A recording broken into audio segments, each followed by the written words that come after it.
Montoya Smith, aka Black Socrates. All I ask is that you think.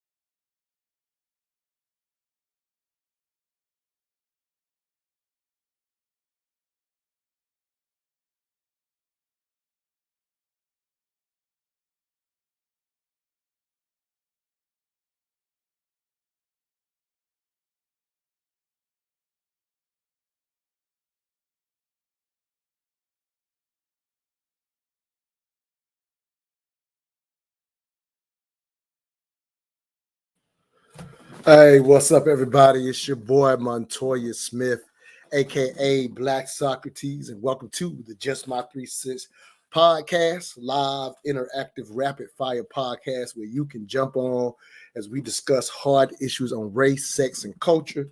Tonight's show, in particular, Young Thug indicted, hip hop. Are we ready to grow the F up? Young Thug indicted. Are we ready to grow the F up? So I was on a broadcast. I want to highlight the hip hop past and present podcasts. Every Monday night, I enjoy watching that. Enjoy watching that podcast, and they were talking about this very issue. And I jumped on their podcast, and we had a dialogue back and forth, and just highlighting different perspectives. And during that broadcast, I highlighted the idea that within the culture, within the African American community, if you will, it would actually be smart when we have various situations. If in fact these alleged charges against a Young Thug, for those who may not know the history, if you will. I'm not going to go too deep. Hopefully you've seen that this week, so I don't want to give a bunch of details, but I do have people in my audience who may not be familiar with Young Thug, if you will, the rap artist that was recently indicted here in Atlanta. I'm in Atlanta, for those that don't know, specifically here in Fulton County, if you will. So just to give a little backdrop before I get in the dialogue I had with, again, shout out to Hip Hop Past and Present. Great podcast, love watching on Monday. Before I get into the details of what happened between me and them, just a little backdrop on Young Thug. He basically himself and Ghana are both two popular rap artists that were indicted for, in a sense, Young Thug, in a sense, being treated as the head of YSL, Young Slime Life, I think is what YSL stands for. Basically, they've been indicted as a criminal street gang, if you will, operating over the past 10 years, a 10-year investigation, and they've been indicted under RICO. And so just wanted to give that backdrop. Hopefully y'all know more of the details. I'm not here to report exactly what happened with them. As usual, we want to get into a deeper, nuanced conversation and make it make sense, if you will, which is what we highlight ourselves with just My 3 Cents podcast. But ultimately, it's a dialogue that I hope to have with you, the audience, in an attempt to raise the culture.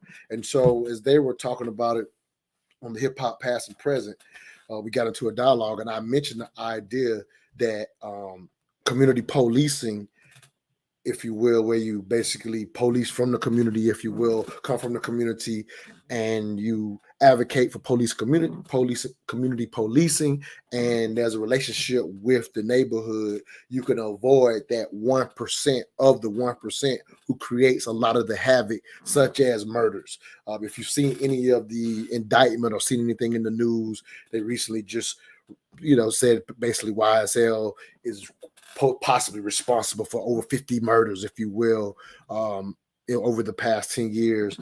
And I understand that that's when it comes to media and stuff like that. Some of that may be posturing or whatever, basically looking to get an indictment, but basically supposedly this street gang is responsible possibly up to 50 murders. If you understand how RICO works, if you will, if you are the head of a street gang or the head of the mafia, if you will, you in fact can be charged for any charges that anybody in your organization done, even though you may not have pulled the trigger. And what they're saying about Young Thug, the artist, that he possibly, for the most part, probably wasn't involved in any of these murders that they may have been responsible for. But in the event that he's indicted under these charges, he may get charged for all of those. So again, just giving a brief synopsis of how RICO could, if it will, work. But anyway, I highlighted on that show as I was having a dialogue with them that ultimately we could get rid of the 1% that we're always complaining about. Because here's a reality. We got the Young Thug situation, and then you got the shooting in Buffalo. I want to highlight my brother Baba Amin. He just did Baba Amin does these amazing, he calls them bills on Facebook, and he was highlighting some of what I'm going to get into now. And I've had dialogues on the Mental Dialogue Talk Show about this very thing. For those who know, I love sharing stats, if you will. And in sharing stats, I'm always looking for a trend that in fact could help us get to a solution, if you will, right? And so in that dialogue with the hip hop past and present, I was just highlighting that there are successful cases of where community policing in conjunction with, if you will, the community were able to, in a sense, rid themselves of certain aspects of the community. Because here's the unfortunate narratives that we often accept in our community and have lots of dialogue about that are not factually backed up by anything. So I hope as I do this dialogue, I'm gonna try to be as clear as I can be. I hope y'all jump on and give me y'all 3 cents as well. It's not just to hear my 3 cents, if you will, but as I go through this nuance, I hope we can basically, if we have basically a cup of coffee with a bunch of froth or foam on it, let's knock off the froth and get to the coffee, if you will. And so I want to come from this from 2 perspectives. So I want to first highlight the political narratives or the media narratives that are put on our community that are absolutely unfair, and then get into culturally what I think is a mistake of how we navigate, how we see a Young Thug in general within our culture. From the standpoint, the young people naturally are probably suggesting, I won't be surprised if we start seeing free Young Thug shirts, if you will. I may be wrong about that, but I won't be surprised if that's coming. But before I get into that aspect, I want to talk about a couple of narratives that Baba Amin touched on his build, and I've touched on many a times within the show. And I just want to highlight this to show you how both political parties and how the media plays our community. And quite often we get stuck, in my opinion, in debates and dialogues that are not factual about what's happening in our community. So unfortunately, you had the shooting in Buffalo, right? And so obviously that's a tragedy that's very easy to see as a tragedy, and it's effed up what that guy did, in that situation. But anytime that comes out, there ends up being this dialogue about, but what about what we're doing in our community? I was doing a run this morning. I happened to turn on some conservative radio, and literally they were talking about the Buffalo shooting and spent more time, and they gave this as an example, talking about like the number of murders that had happened in Manhattan within the Black community. This is some white conservatives on the radio, and they were highlighting, but what about those deaths? And our community literally gets caught up in the back and forth of a political narrative that isn't based, one, on facts, if you will, and we basically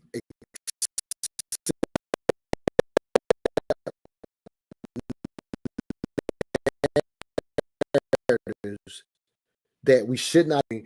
A lot of the criticism has been no promises kept based on what was said prior in the campaign prior to him becoming the president. And I see people upset about just signing the Asian bill, but nothing actually substantive. I can't even say the word. I'm sorry. Substantive for the African American community, despite promises made, but quick to go to Buffalo. And so the right, if you will point out, look at that, playing the community, but the right will also jump into the narrative. But what about what's happening in our community? And both of those are political narratives that are complete BS that I watch our community go back and forth anytime these situations happen. And so let me explain why I say it's complete BS, if you will. So even in our own community, when we start talking about accountability of what happens in our community, a situation with the Young Thug or these street gangs, if you will, and we'll start saying stuff like, well, what about us? Not realizing that if 1% of the community was involved in, if you will, murder, if 1% of the African American community was involved in murder, that would be 450,000 murders a year. Let's say 1% of our community was involved. 450,000. That would be 1% of the African American community if 1% was involved. Unfortunately, in the last 2 years, there has been a rise in murders in the last 2 years. We often will equate it to our race and a problem in our community. And unfortunately, last year, the murder rate did go up to 8,600 murders. 8,600 murders last year, which was an uptick over the last 15 years, unfortunately. That is a reality, if you will, around the country. But 1% of the African American community is 450,000. And I am not happy about 8,600 murders being a number that went up. I'm not happy about that number at all. However, when you think about 8,600 compared to 1%, that's 2% of the 1%.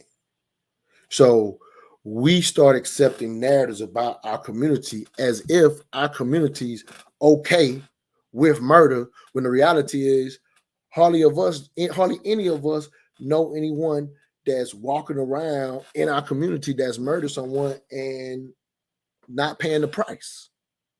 So in and if we didn't care, you wouldn't see examples of making sure that there's justice done when in fact murders happen. Now, let me keep it in context. So with somebody who may counter, because again, I love stats, with somebody may counter in certain cities, you see a lot of unsolved murders, right? Like the Detroits of the world, if you will, even in Chicago. There are definitely pockets around the country in which you see a lot of unsolved murders. And so someone can look at that number and try to highlight, well, clearly we don't care about the murders because look at these unsolved murders, without realizing that unfortunately there is that 1% or that 2% of the 1% who has gotten involved in street life, like the Young Thug and the YSL has been accused of, who have gotten fully involved and unfortunately quite often are murdering themselves, and it ends up increasing those numbers, unfortunately.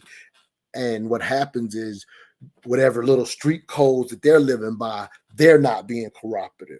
And so that 1%, if they're not able to solve those murders because in their street life they're not being cooperative, then we as an African American will take African American community quite often will get in this dialogue and take on what that 1% doing, what they're doing, as if we're okay with murders walking around. That is absolutely not factual whatsoever when it comes to accepting these political narratives that are not fair to our community. However, I do want to talk about the counterculture that is very prevalent in our own community, to the extent that it can lead some of our youth to choose to be in that 1%. We always talk about it in the hip hop music and things of that nature. So again, I want to talk about this as balanced as possible, but I definitely wanted to highlight no longer accepting a murder that less than 1%, accepting black on black murder as some type of black problem, when in reality, when you see high murder rates in certain cities, that's exactly what it is. It's high crime and high problems in those cities. Myself, I always highlight this. I grew up in a rural town. In my 48 years of living, unfortunately, there's been about 3 murders in my town in those whole 48 years. Not that those 3 are okay, but there's not a situation in a lot of black communities where this is a real issue. But in situations where there is dense population and high rates of poverty and low job rates, you're going to see that increase. I won't be surprised with inflation and with the things that have happened the last couple of years due to the pandemic. I'm not surprised to see, unfortunately, these things happening where you see dense population, a lot of poverty, and lack of jobs. That's what humans do, unfortunately, all around the world under those conditions. But in this country, we accept it as in a sense, racial issue. And again, we should stop accepting those narratives. Now, let's swing this thing back around to the Young Thugs of the world and what's going on, and where we do need to take accountability on the values that our young people are kind of starting to, in a sense, constantly speak about. I consider myself, I'm the exact same age as hip hop. And so there's aspects within the hip hop culture that we have adopted in our value system that we do need to talk about, because I do think that those values do lead our youth down the wrong road. And so that's why you see a situation where you see a situation where a young thug becomes this highly successful rap artist, and now after a 10-year investigation, because he in a sense couldn't remove himself or didn't remove himself from his past life, he's now possibly never going to get out again. And the reality is, even when quote unquote gangster rap became popular in the late 80s, whether it's Ice-T or NWA and things of that nature, for the most part, even if those artists had in a sense really, if they had even had really lived that life, which most it hadn't, if you will, but even if they had lived that life, by that point, for the most part, they had separated completely from that street life. At that point, it became gangster tales. You heard Scarface talk about, hey, nothing I've done is worse than somebody did in a Western movie or a gangster movie, and so they highlighted it to the idea that they get completely separated from the streets. And so it definitely looks silly when you see a successful young artist now get indicted because he hasn't been able to separate himself. Hey, William, thanks for coming on with me, King. I'm just trying to walk through this thing from both sides of it. As I said, I want to get to the coffee. When you get coffee, there's always a little foam on the top. And right. I always say, what happens is a lot of conversations we stay stuck on sipping on the foam. We ain't even got to the coffee. And so we'll have a whole argument, and all we ever did was sip on the foam and never got to the coffee. Right. So I just wanted to walk through why I never accept the narrative of what about us when that's 1% of the 1% that are involved. However, there is some accountability for why some of our youth like to be a part of that 1%. I definitely wanted to move the conversation to that. But I don't know how much you've been listening, but I'll let you jump in before I kind of jump to that side of I was starting that process, but I don't know if you want to jump in before I even got in there. Any thoughts? No, I agree with you 100%. A lot of what I do, and I own a marketing company and a marketing business, and I do marketing for quite a few businesses.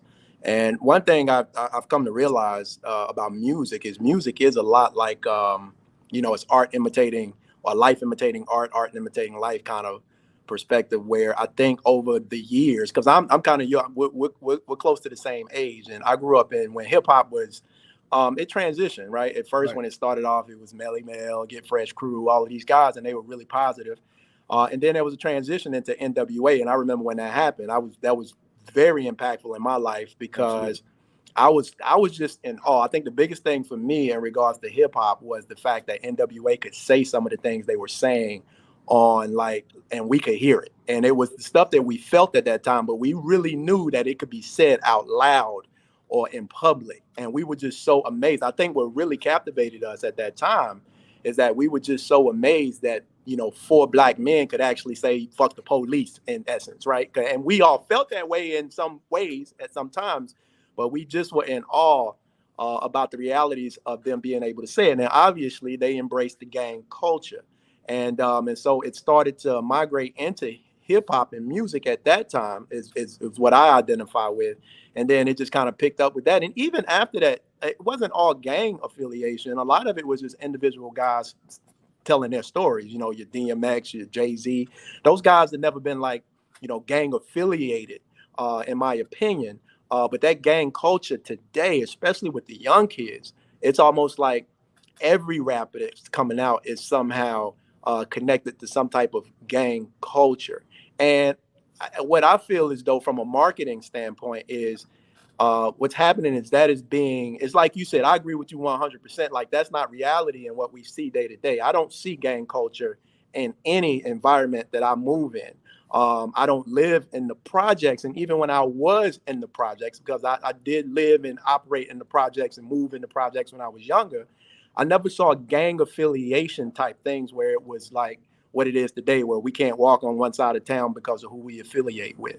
And I think a lot of that now is just being it's being hyped, it's being promoted for sales and a monetary gain, and it's fantasy. It's a lot of fantasy hype that kids obviously buy into, and it sells records, right? And unfortunately, some people like Young Thug, and what's the kid's name with the Gunna. red? Gunna, and even the one that just got He became like 6'9", I think it's 6'9", right? Oh yeah, yeah. Yeah. So all of this thing where now the FBI and the CIA, the alphabet boys are really focusing on this organized affiliation, which I don't even think, honestly, like you said, is them doing the crimes. But we know with the RICO laws and the RICO laws, yeah, you just affiliating with these guys, right, can get you in some really, really, get you wiretap, get you saying the wrong things, and obviously get you in a lot of hot water in regards to your relations with some of these guys. So I think that's a problem in where we're going with this.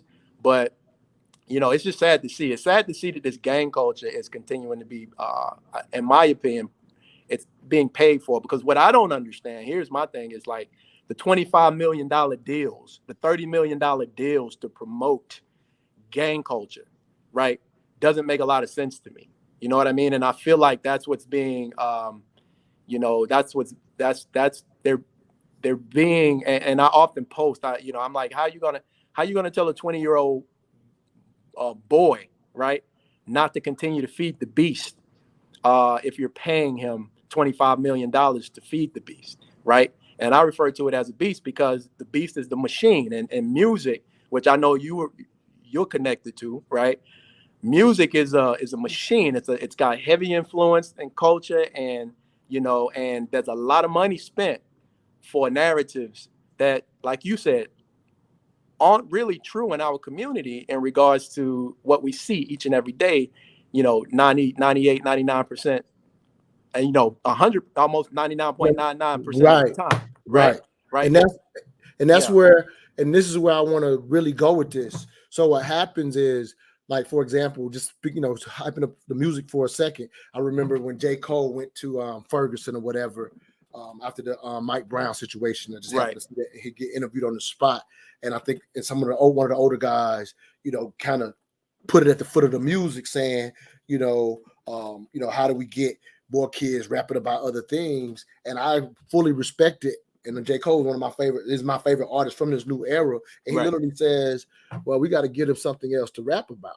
Right. And so I love that response to the older guy, because what happens is we like to lay the feet of this situation at the music. Again, for me, I'm glad if Young Thug did this stuff, I'm glad he's gone. Let me say that before I go where I'm going now. Right. So if he did this stuff, I'm glad he's gone, right? Because he's harming the community. I'm gonna go somewhere with this, but I wanted to say this part because what happens is, we talked about this last week. So as I'm going through this dialogue, people are typically not willing to, they're going to assume something when I say one thing because they're going to put it in a narrative without listening to everything I'm saying. Right. So I love when J. Cole gave their response. Let's give these kids something different to talk about. Because what I've always understood, like you said, if a 20-year-old actually did come from that, which a lot of them are just rapping about it and didn't or whatever. Right. But if one really came from that, I don't expect him to talk about something other than what he knows. Right. Right. So that in itself is silly. But as adults, sometimes we'll look at them, down on them, as if that's a problem. Like, what you expect him to talk about if that's what he knows. For the other kids who are just playing gangster, if you will, if that's where the money at and there's a real opportunity, like you said, how are they going to turn down this big deal? Exactly. So, and I just like to highlight that. But with all that music, the reality is only in the last 2 years, as economics becomes a problem, are we're seeing the murder rate actually increase, because the murder rate has been decreasing substantially since the 80s and 90s during the crack era. So I'm just highlighting that if the music really was doing what we think it's doing and how we accept the narrative, we wouldn't have seen those numbers go down. However, we definitely should not be okay with the 1%. And when I say okay, I'm talking about just culturally the values that we accept. Because let's talk about that. So, like yourself, NWA comes in completely fascinated with it, right? We didn't even know that type of world existed, to the movie Colors, right? Kind of stuff. We didn't even, for us in the South, we grew up in South Carolina, we didn't even know that world existed. So it was super fascinating. No different than like in the Scarface movie, right? That what happened was hip hop blew up on its own so strong that the things that they started talking about in hip hop, we unfortunately started embracing it as a value system in the African American community. Here's 3 things you always heard in hip hop when this became prevalent and what used to be underground became mainstream. Here's the 3 things you always heard. You always heard, don't trust anyone, mob, money over bitches, Right. and no snitching. Right. Okay? If you really live the street life, them 3 things might help you survive the street life. Right. What happened is hip hop became so big, we start speaking to these principles. Ain't none of us nowhere close to being in the streets. Right. And we're living these principles. When you think about those 3 things, how could you ever come together culturally if you live by those 3 things? Because those 3 things are to help you survive individually in the street life if you choose that life. Right. But we loved hip hop and it became our culture so much. I'm going to college talking about not snitching on some stuff we're doing in college, but ain't no street life stuff. Right. And I'm just trying to show the silliness and the immaturity of starting to accept that in the culture to the extent that fuck the police, because we had all had our own experiences as young African-American men with the police, even in our country town, that was not favorable. So Right. after the police was something that we loved it because of our own personal experience as young men, right? So we related to it from that sense. We're not living the street life, but we had our own bad run-ins with the police. So I get how we attach to the counterculture when you think about our history as African Americans. So I get how the marriage happened. But when I see what's happening with Young Thug at this point, where now we see an artist who's possibly not separating, right? Not just talking about it, but possibly, keeping it real and actually living possibly what they speak about. Again, right now it's alleged, but usually you don't escape no 10-year RICO. That's just keeping it a buck, right? Yeah. But more like it. So in fact, if he goes down for this, he's no longer separating it. When I'm watching that, I'm going, okay, it's time for us who were raised in this hip hop thing to grow up. We actually should be highlighting District Attorney Fannie T. Willis for taking a street gang that's possibly responsible for 50 murders off the street. That's not something we're comfortable saying because we've accepted a value system that does not apply for a culture to coming together whatsoever. What culture comes together where there's no trust, hate is women, and if somebody get harmed, you ain't supposed to say nothing? What culture around the world could ever come that way, come together in real life? And what happens is we piggyback it off the Black Panthers who were targeted, if you will, by the FBI, who had to live by some of those principles because they were revolutionary in fact to the degree that they had to keep honor amongst themselves. So we kind of started marrying those two. But the honest truth about the gangster culture, it's an extremely selfish culture that only exploits our community. And at the end of the day, as much as we may like the mob and the Italian movies and the gangster movies, at the end of the day, in Italy, the Italian government and Italian people don't care for the mafia. But in our culture, we up here riding with people that's only being selfish and getting money for themselves and not for us, talking about it and exploiting it and teaching our youth, don't trust nobody, money over bitches, and no snitching, even though you ain't in that life. It's time to grow up, hip hop. That's what I wanted to throw out there. I want to hear your thoughts, and I'm gonna get Bobby Bang on this thing too. Go ahead, Brother Wick. Yeah, I mean, I agree with you 100%. I think, I just think, as we get older, as I've gotten older, I'm 46 years old now, so I'm not really in tune with any of the hip hop. I do know Young Thug, right? He is popular enough for me to understand who he is. I don't know any of his music, but I understand his affiliation with, gang affiliation. And, I don't, for me, I don't know, man. It's hard to, I feel like, and it's one of those things, I feel like it's a little worse than it was in the gang culture, like the gang culture being tied to hip hop, and me personally, I can't rock with that because it's like you said, it's 2 different things. It is like hip hop has its place, and I do love hip hop. I've always been a fan of hip hop, you know what I'm saying? And, all genres of hip hop, and there is some hip hop that I feel like does cross the line that I don't condone. Some of the stuff like that's out today with the ops and the gang culture and all of this stuff, and nigga this and bitch that. Like I You know what I mean? In a derogatory way. You know what I mean? So I don't know, man. I think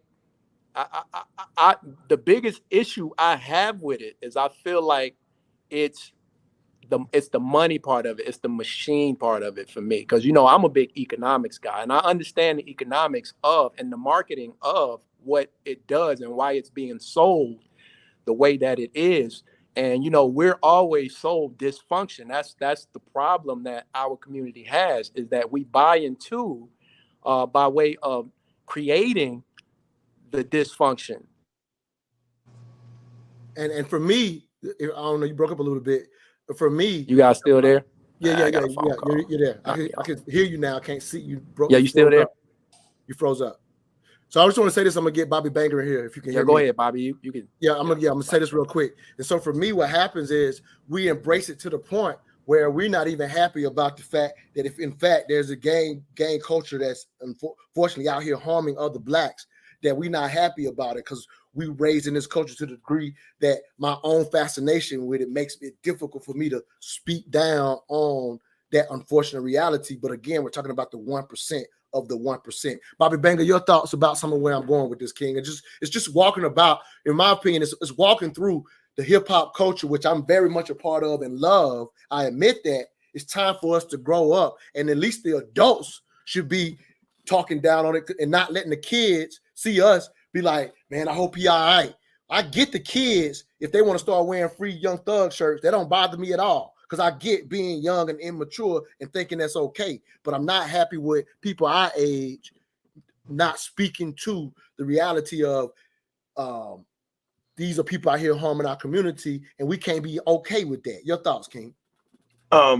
So first point, you can't even blame hip hop, because we need to put hip hop where it exactly supposed to be. It's just entertainment, and all cultures are strong enough to teach that it's entertainment, and we need to start right there. So actually, what we have is a bunch of criminals getting into entertainment, right? Criminal enterprises. We need not bring those together. Most artists aren't involved in that stuff, right? So I don't want to paint it like that, right? And gang members are gang members, right?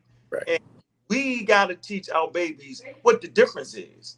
Okay, so once again, hip hop is entertainment, and if you don't have strong figures at home, you know, like my man right here, right? His dad, I'm here, I'm teaching him, right? That, bro, like what you see right there, that's entertainment. Right. They're entertaining us, right? For me, you know, being a ex-criminal, right? I'm actually entertained. Just like when I watch a mob movie, I'm intelligent enough to know that, hey, I don't want to be away from him. I don't want to put harm on the black community, right? So I like to watch it on the big screen, but that's it. So if you don't have a strong family structure, which, you know, I always go back to this, right? Which was broken down over the ages in North America based off of the wholesale kidnapping trade, never forgetting that, right? Based off of not actually getting proper funding, money back, like, you know, like reparations, not getting none of that, right? And standing behind the 8 ball like that, right? These things aren't implemented. So vicariously, our babies are being raised by entertainment. That's a bunch of bananas right there. But I'm not going to blame the hardworking artists that deserve that money over some criminals, right, that want to involve themselves in gang banging and robbing and murder and killing. Like, that's a bunch of crap, right? And I teach my kid, look, you're a non-combatant, bro. So if you tell that something happened to a person, you're not wrong, right? There's a level of responsibility that goes with that, right? Because it's fear in the black community. You just told on him, you watched the old lady get murdered, or you watched somebody get, and you tell, right? Then somebody might come to get you. We're not forgetting about that reality, right? But we're not protecting and harboring criminals in our community. We don't do that. We don't do that. But we talk about our culture as if we do. However, though is the dialogue that, because we speak to these values, even though they're not reality, it does, unfortunately, give a gateway, in my opinion, to some of the kids to value some of these things that are not their reality. And so strong enough. We don't. Our culture is not strong enough to deal with all those images, right? Right. It's not ready for like you start to think that's the way you have to live. Like everybody wants to be a rapper. Hell, all Italians don't want to be gangsters. Why? Because they have a strong culture in place. Like hip hop ain't never supposed to be the culture. It's supposed to be the entertainment segment. Correct. I just want to say that.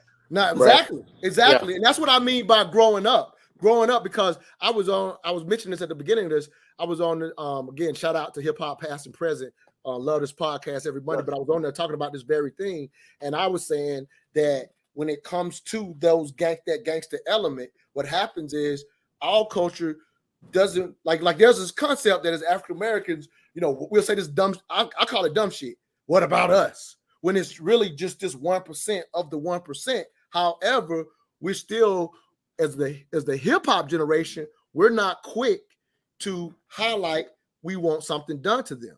And the reason I'm saying this is because I was highlighting on that show that in reality, what happens in communities, when you see a community start ridding itself of crime, if you will, because there are studies where there are different situations where it's happened. It's usually a combination of those grassroots people in the streets also having relationships with the police. And so, unfortunately, because of our history, when NWA grew up and FTP meant something to us as a community because of our own run-ins with the law, if you will, we took it to the extreme, to the extent that when we see a situation with police brutality, for example, we have this concept of our communities are occupied. That has been a reality for a lot of years in our community. So part of that occupation has been this. White supremacists, the FBI has studies where they infiltrate police departments, right?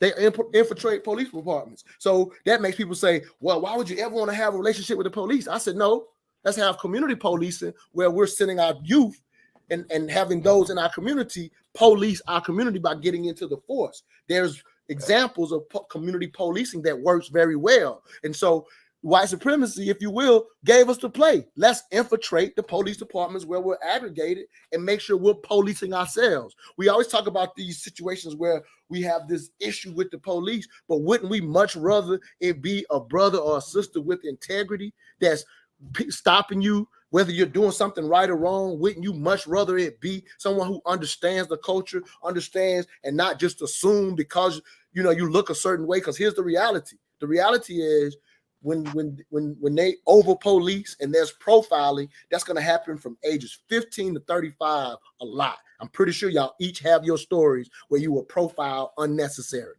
right? That's a reality. And so when I was on that podcast saying, hey, we could community police and build relationships with the police, they laughed me off. I ain't mad. I know where that's coming from, right? They laughed me off like saying, hey, that's crazy. However, disregarding that this is a real solution. Let me add something real quick. So reason I wouldn't laugh at that, because I recall being in the neighborhood, having went to school with the undercover agents and police, right? When you see them in the street, it's a better dynamic for you, right? Like when the police come up to you and went to school with them, they're like, look, man, y'all gotta get off the corner, man. Right? They've been over your mother's house. They know you.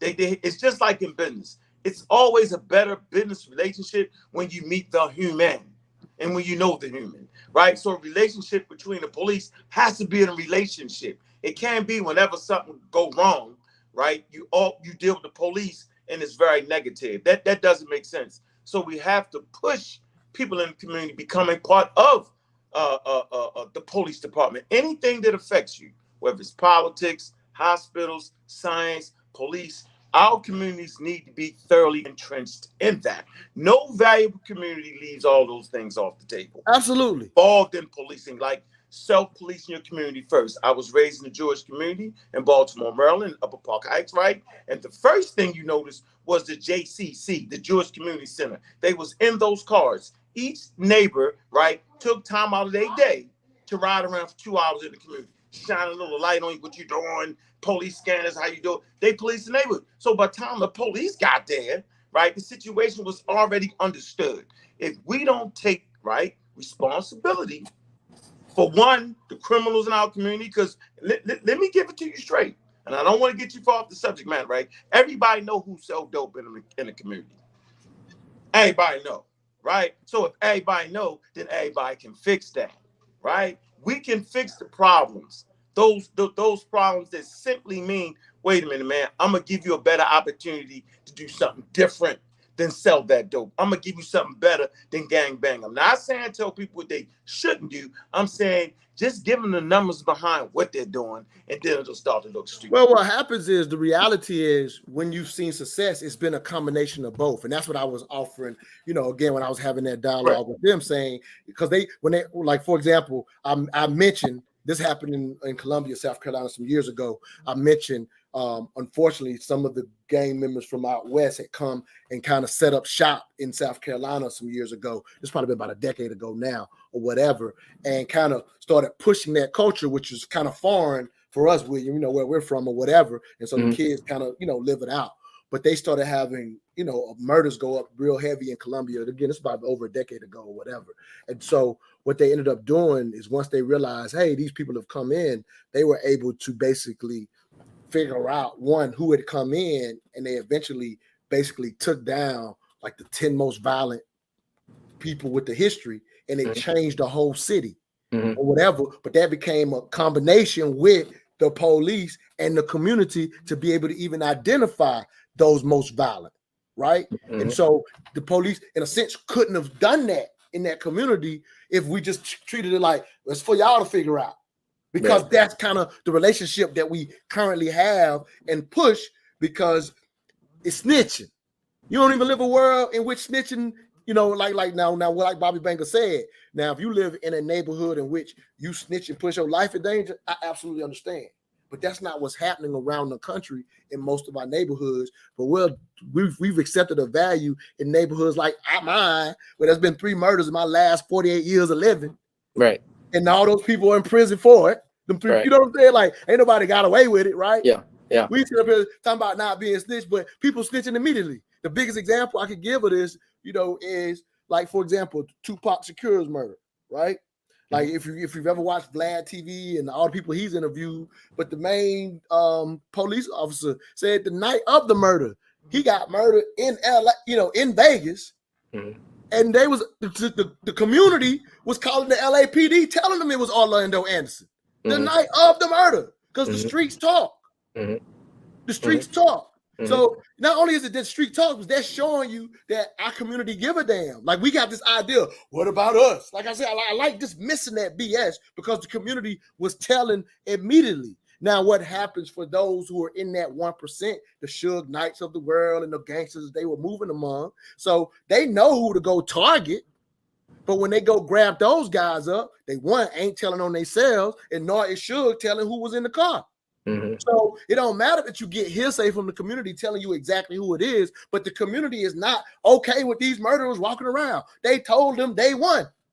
But if you can't bring the case, because the people who are actually involved are living by a street code, and I'm not even knocking that if that's a life you chose, but I am knocking the fact that we as a culture pretend to operate that way. In reality, we do not. So no longer should we accept the narratives, and it becomes silly when grown people, start pushing a free young thug versus like what Bobby Banger saying, if we're encouraging to go into community policing, which is what I'm encouraging, and having more people, like, for example, let's say, like, Montoya is actually wrongly placed.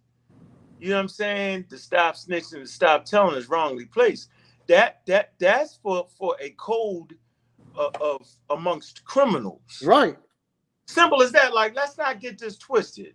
Right? So when you in the game, I know.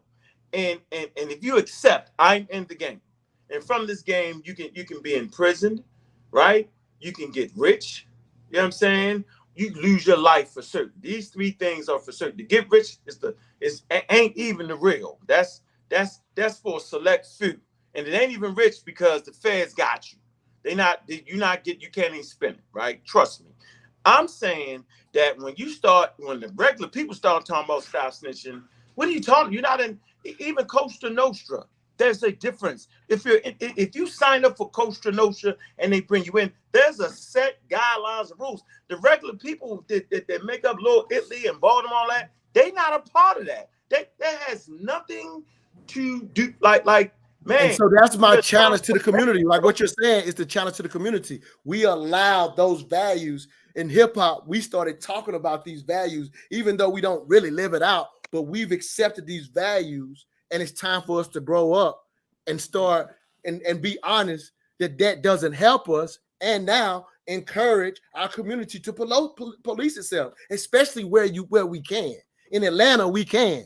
In Chicago, we can. There are places where we are aggregated, where instead of pushing the counterculture narrative, we actually should be ensuring that we get these people off the street, because we're not pushing a narrative that don't even apply. Am I making sense, William, with this? What I'm saying by grow up? You know, again, it's hard for me to connect on what gang culture really is, because I've never been part of a gang, right?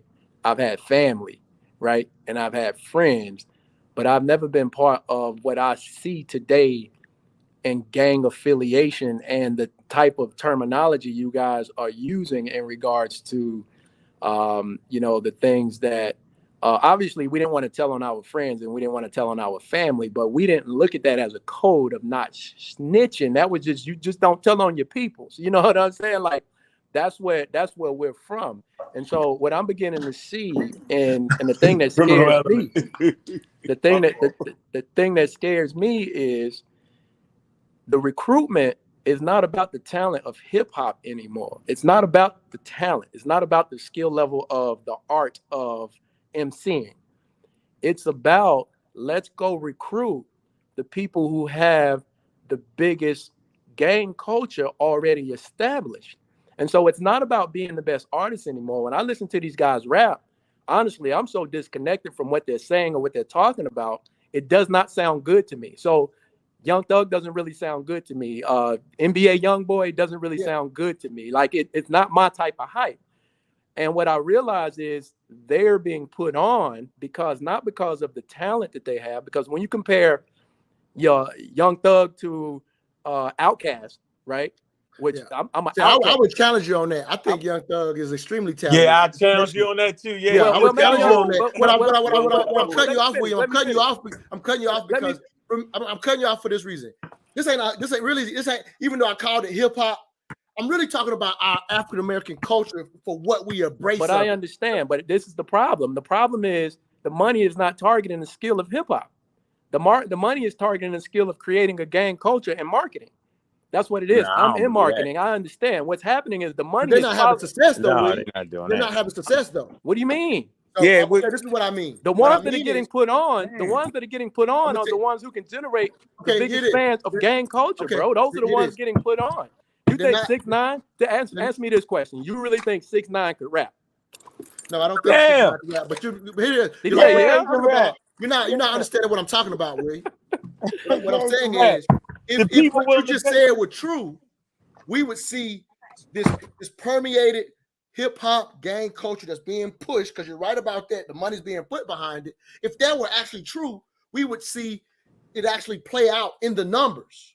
I don't understand. What do you mean? But let me know what I'm saying is, if again, music has influence. It's very influential. However, we overplay that of influence within our culture, and a lot of times lay the blame of what we see in our community at the feet of artists. And what I'm saying is, if that influence was that successful, it wouldn't be 1% of the 1% that are out here actually in this activity. And the music, like we have this idea that the music itself is creating this culture.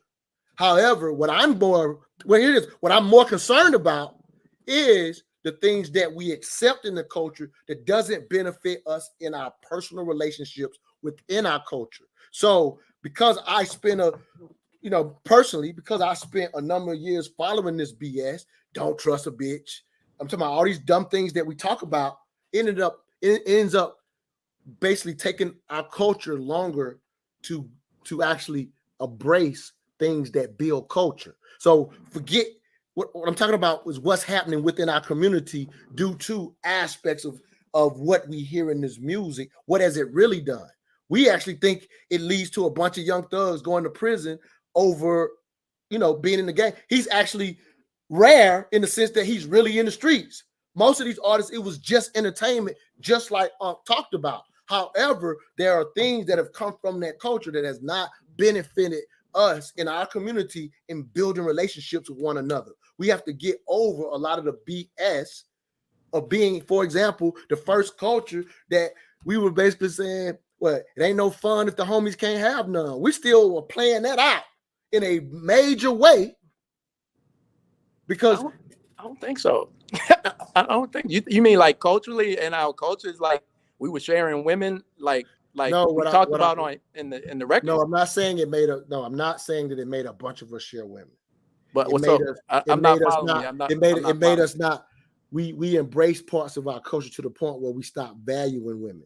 That has never been that's not something that ever had been realistic, especially when it comes to entertainment. Entertainment prior to this point, you ran the full gamut. Even early hip hop, you could, have somebody talking about smacking a woman on this hand and I need love on this hand. So the mainstream obviously pushed and made money pushing, as you say, gang culture, and it became the mainstream.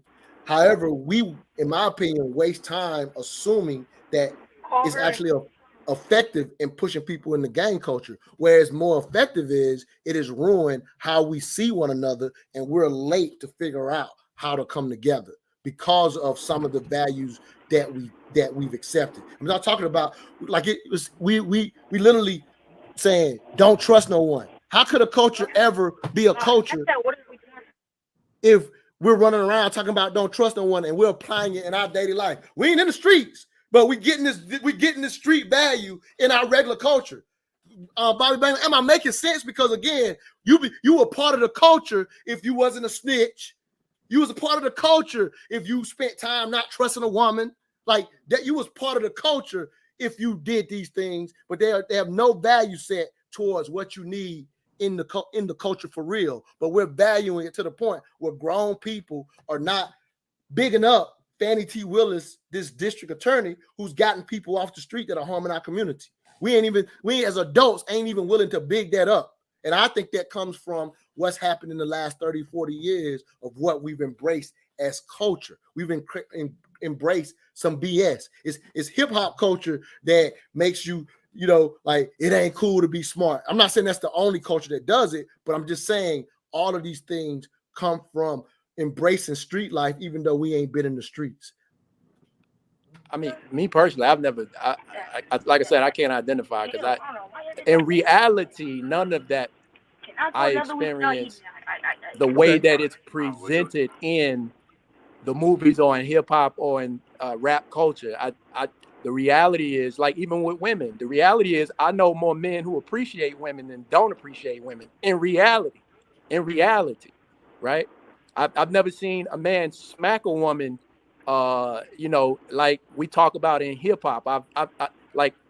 I've never seen it. It's almost the point that I thought you was trying to make in the beginning, where a lot of what the nuance of hip hop is in terms of gang culture and bad behavior is not really what we see 99.9% of the time in our real lives. It's just the perception of who we are that white people and other people outside of our culture who really don't experience our culture think we are, because it's what's sold to them.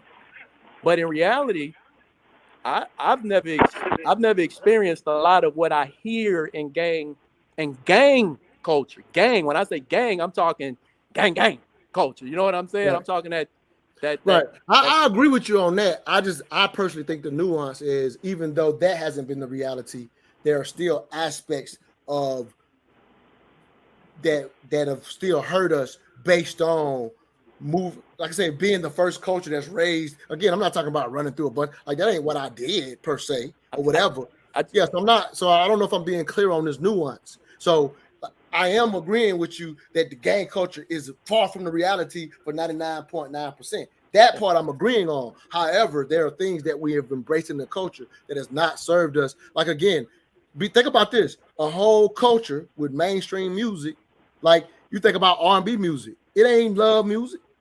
Like, you know what I'm saying? Like when Steve Harvey say, well, the problem with hip hop is it don't sing about love no more. Like, how can you be a culture and your art doesn't deal with love? So I'm saying we ain't turn us into gang. It ain't turn us into. It's far from what we say. It ain't turn us into gang members. But here's what it has done. And I saying there's some level of maturity that needs to take place, even for us who grew up loving hip hop to a degree that we won't even big up, in my opinion, a district attorney out here who's getting people who's actually harming Black people out of the community. What the question I would ask is, I would be more specific. What do we need to do that we don't already do in real life? Like, what do we need to do that we don't already do in real life in terms of holding our communities accountable to bad behavior? So you gotta hold yourself. Hold on, let me wade in. First of all, everybody got to start with holding their own self accountable. It starts right there, right? And then from there you get a family, and each family has to hold itself accountable. You can't even have a community unless you have a family. A family is a community. A community is a collaboration of families, right?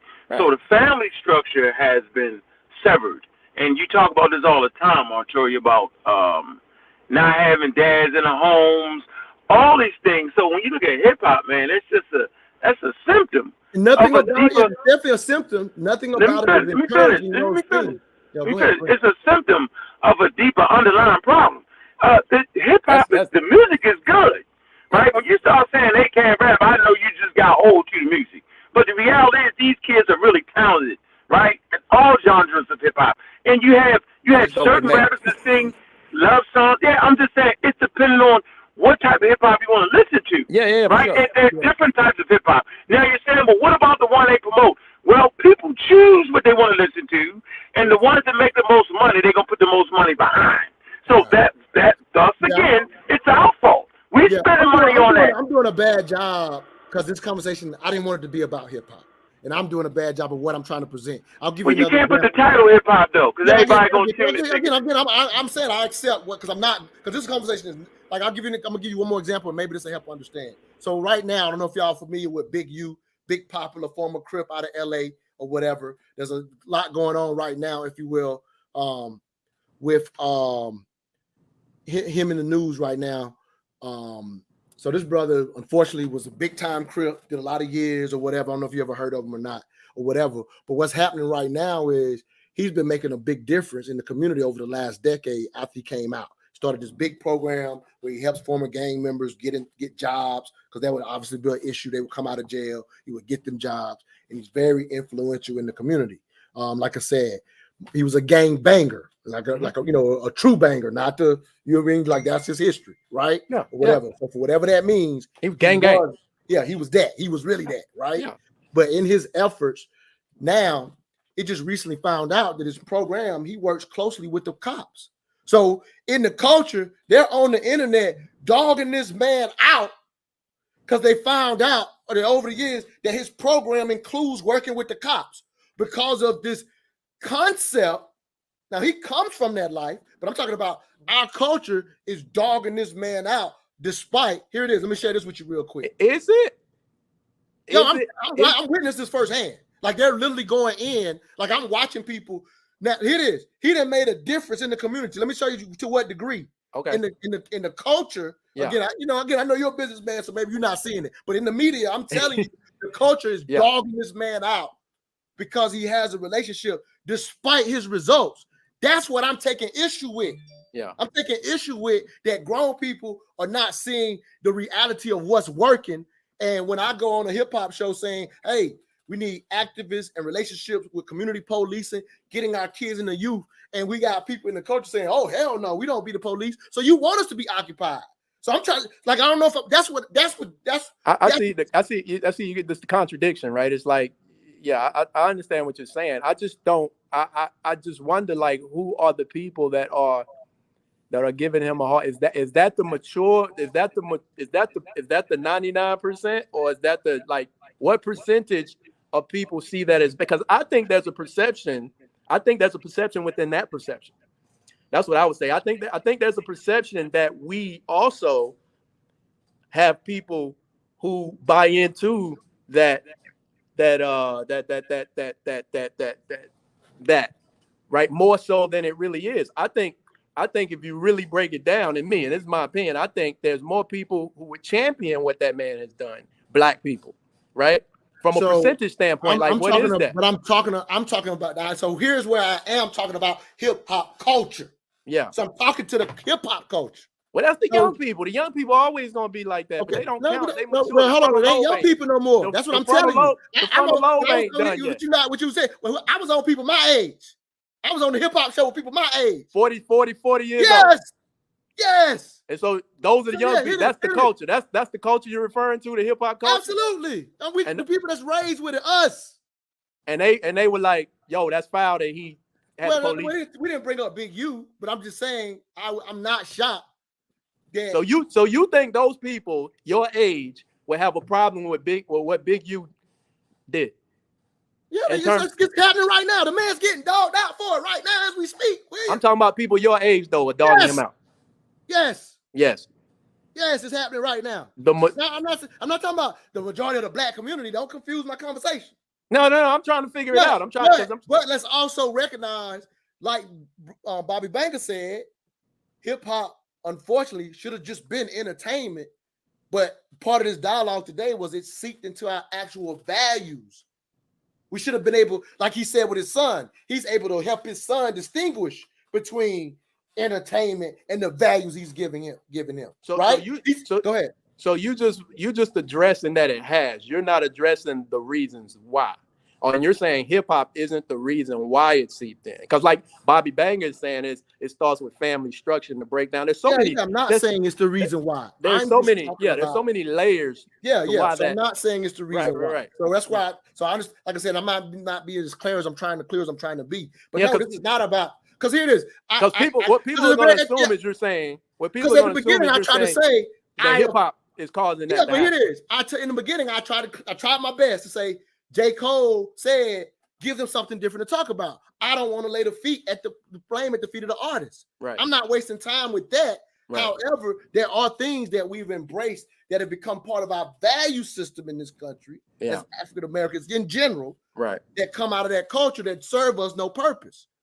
One of them being that in our community where people are being harmed, in the communities where people are being harmed, because I always highlight that ain't most of the black community. Right. However, there are cities and cultures where there are real issues. Right. And in those cities and cultures where there are real issues, there are a lot of people our age and younger who have taken FTP all the way to the point where I've seen these results. For example, there have been times where maybe a police brutality situation happened. This has happened throughout history several times, where a situation will happen, and because it becomes prominent, the police department, if you will slack off of its policing. And again, I hate over policing. I always like to try to clarify this. Over policing is basically what they did with the drug war and basically locked up too many people for basically, as we see, drug laws are softening now.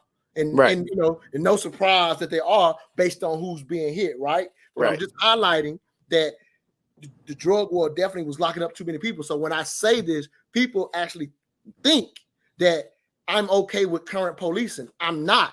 Right. I am for community policing where you build relationships so that when somebody's harmed, you can immediately get those people out of here. Right. But we have this concept, I think, that is very immature, being raised with FTP to the point where we literally, without realizing, are okay with being occupied by people who don't know nothing about our community, who are not going to be able to distinguish somebody just listening to some loud music and looking like a gang member who ain't a gang member. Right. Ain't going to be able to distinguish that, and now going to cause a situation because we let them be our police. Yeah. Like, I'm trying to have that dialogue. But if you locked in on F the police and we don't snitch, you can't hear the smarter play. Got my sister Deja on here. Again, I'm not saying I'm walking through it well, but I just wanted to have that dialogue because it's time to grow up and understand you can have activism and community policing, especially in the communities where we're aggregated. What I'm saying ain't easy. If you kind of a Lone Ranger or you in a space where it's 9% or 10%, you can't apply. You ain't gonna never be in strength. But in Atlanta, why ain't we community policing? Go ahead, Deja. Hey, Montoya. I wanted to. Hey, how you doing as well, William? Hey, DH, I'm good. How are you? I am well. Thanks for Good. asking. I wanted to jump in real quick on behalf of the Hip Hop School Past and Present podcast, in which Montoya is building building this dialogue upon. We did have a conversation on the podcast, and we were talking about the hip hop culture, and not so much of the hip hop culture, but how these guys are moving these days as far as putting what they're doing in the streets and the music. So now it's like those two worlds, they're meshed together now. Now you can't even distinguish the difference, and I think that's where you were having a kind of problem with being able to like understand, William, what it was, because like you see, so now it seems like those two worlds are combined, and it doesn't seem like there's any distinction, right? Right. But in reality, it's only a percentage of a certain percentage of those guys. It used to be only a certain percentage of those guys that were actually in the streets doing those things that they were rapping about. Now you see more and more of those people, like the street cats, are actually becoming the rapper, right? Right. Yes. So it's like you can't distinguish between the two. Exactly. So when we were having the conversation on the Hip Hop School Past and Present podcast, the conversation went to where I think Montoya was wanting to kind of like get into more in depth with this conversation, was that we need to police our community. We need to do a better job of policing our own community. However, we need to build better relationships with police enforcement. And the question was like, should the grassroots activists in the community that they do step out and they try, should they be tasked to actually build relationships with the law enforcement? Because sometimes you kind of need both, because a lot of times when the grassroots activists, they're doing things in the community trying to get rid of the bad guys, or a lot of times trying to empower the bad guys. A lot of times those efforts are not fast enough to minimize the criminal activity that is going on, because they're more focused on trying to get the guys to a point where they have a change of mind and a change of heart, and they change their lives. Mm-hmm. Whereas that's a process. Meanwhile, these crimes are still going on before that light bulb go off in their head, right? Mm-hmm. So 100%. There is cases where, hey, yeah, those people that's out here, whatever, they do need to be locked up. And I think what Montoya was going with the hip hop culture is, we'll be saying like, hey, fuck the police. And meanwhile, these criminals are still out here destroying our communities. Mm-hmm. And so the grassroots activists can't get to them fast enough. So how do we protect the old lady on the porch, or the innocent kid that's walking around, or the women that's going in the house with their groceries and something might be going on at their front door? How do we protect these people in our community fast enough, right? So the answer to that, get them off the street. But the hip hop culture says, no, once that bad guy get locked up, you see the people walking around, free that bad person, when it's like, this person is destroying our community though. This person, you're actually in a line of danger. You're a civilian, you're not in a gang or anything, but because we have this mindset, you could actually potentially fall victim to the activities that they have going on, right? So sure. the thing that threw the conversation off was this. Montoya stated that we should work with the task force. We should build relationships with the task force and build better relationships with the police to help us actually police our community. I think where the problem coming in with that is, on one breath, we're saying we need to police our own community because our communities are already heavily policed, and that hadn't been helping a lot. Just because you have that police presence doesn't mean it's going to stop the violence, because a lot of times the police, they are actually planting guns and drugs in the community. Even when it was something that recently happened, I forget what it was. it was something that recently happened. It was some type of riot or something. Y'all remember when we had a riot and they was burning stuff down not too long ago? A protester, I think it was George Floyd or somebody. They was burning up places, and y'all remember when it was like bricks everywhere? Like you were like, where are these bricks coming from? It was like bricks being planted like in the hood and around the area so people could have access to these bricks to destroy, property. So who put the brick there? That was the BLM. And that's the same. And that's the same thing. Like all of a sudden, we ain't on no construction site or nothing. We in the front of a Target, and all of a sudden, it's a pallet full of bricks. Right. And that's the same thing like they did with like planting stuff in our, the drugs. Don't no nigga got no boat or no passport to go to Colombia and come back with no cocaine. But somehow we ended up with crack in our community. That shit had to be put there.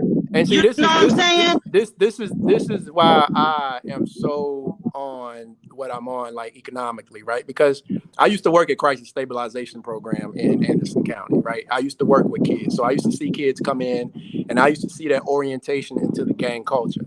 And so I used to see it at the age of 8, 9, 10, and I'd see the path by which these guys moved into this gang culture and its influence. And a lot of times it'd be the big homies, it'd be, whatever it was, their environment. And so what I really understood at that time is what we're talking about are things that there's so many layers to being able to correct that without the proper economic resources. And so that's what drove me down. Like the money is the solution. Because if you go to an affluent middle class Black neighborhood, you don't have these problems. And the reason why you don't have these problems in an affluent middle class Black neighborhood is because there's an economic stability in that neighborhood for the most part. And so, right. And let me say this real quick. In that economic stability, what does everybody in the world do when you have that? You have a relationship with those who protect your property. Say it again. I'm sorry. Say it again. You have a relationship with those who protect your property. There's a relationship. You don't. Your economic allows you to control that. 100%. So that's what I'm saying. Yes, 100%. What I'm saying, if we're going to protect our community, that has to happen because that's what everybody does. But we have a counterculture to the point where we're like, fuck that. Yeah.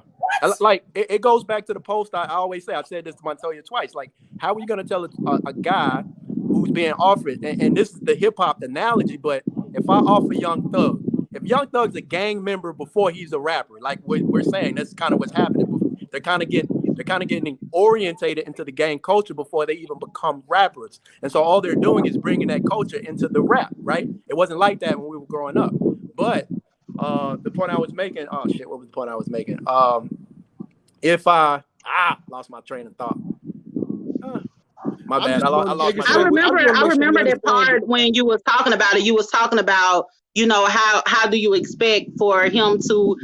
They got this multi-million-dollar deal, and and he's bringing that into the music. How do you expect for him not to do it with that offer on the table? Right, and then offer him the money. So the economics. So if you look at that, it's the economics. It's the economics that pushes Young Thug. It's the economics that pushes NBA YoungBoy to move into that direction. And so when we bring it back to our community, right? If we don't fix the economics of it, we can't fix the next part because it would include having this relationship.